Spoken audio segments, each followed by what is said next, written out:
வணக்கம் பானு. சேலம் மாவட்டம் ஓமலூர் தாலுகா தாரமங்கலம் நகராட்சி உள்ளது. இங்கு அதிமுக நகர செயலாளராக பாலசுப்ரமணியம் உள்ளார். இவர் நகர்மன்ற உறுப்பினராகவும் பதவி வகித்து வருகிறார். இவரது வீட்டை ஒட்டிய 2 நகை கடைகள் நடத்தி வருகிறார். தற்பொழுது பாராளுமன்ற தேர்தல் நடைபெற்று வரும் நிலையில் வாக்காளர்களுக்கு பணம் மற்றும் பரிசு பொருட்கள் வழங்குவதற்காக கோடிக்கணக்கில் பணம் பதுக்கி வைப்பதற்காக வருமான வரித்துறை அதிகாரிகளுக்கு ரகசிய தகவல் கிடைத்தது. இந்த தகவலின் அடிப்படையில் வருமான வரித்துறை உதவி ஆணையர் பிரதீப் தலைமையில் 10க்கும் மேற்பட்ட அதிகாரிகள் சோதனையை துவங்கினர். 2 வீடுகள், 2 நகை கடைகள், அவரது மகன் வீடுகள் சோதனை நடத்தினர். மேலும் குழுவாக பிரிந்து அவர் தொடர்புடைய இடங்களில் பல்வேறு பகுதிகளில் சோதனை செய்தனர். நள்ளிரவு துவங்கி காலை வரை நடத்திய சோதனையில் கணக்கில் வராத தங்க நகைகள் கிலோ கணக்கில் பறிமுதல் செய்யப்பட்டது.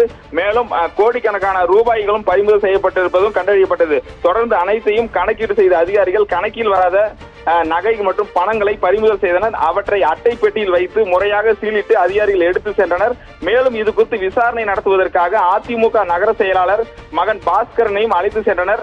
நகர செயலாளர் வீட்டில் சோதனை நடப்பது குறித்து தகவல் அறிந்த அதிமுக நிர்வாகிகள், உறவினர்கள் பாலசுப்ரமணியன் வீட்டின் அருகே கூடினர்.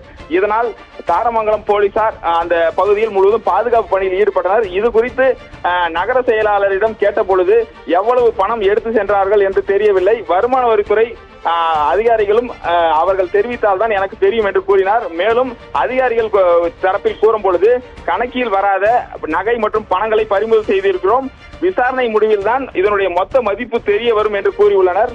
தாரமங்கலம் நகர செயலாளர் வீட்டில் வருமான வரித்துறை அதிகாரிகள் சோதனை நடத்திய சம்பவம் அந்த பகுதியில் பெரும் பரபரப்பை ஏற்படுத்தியுள்ளது பானு.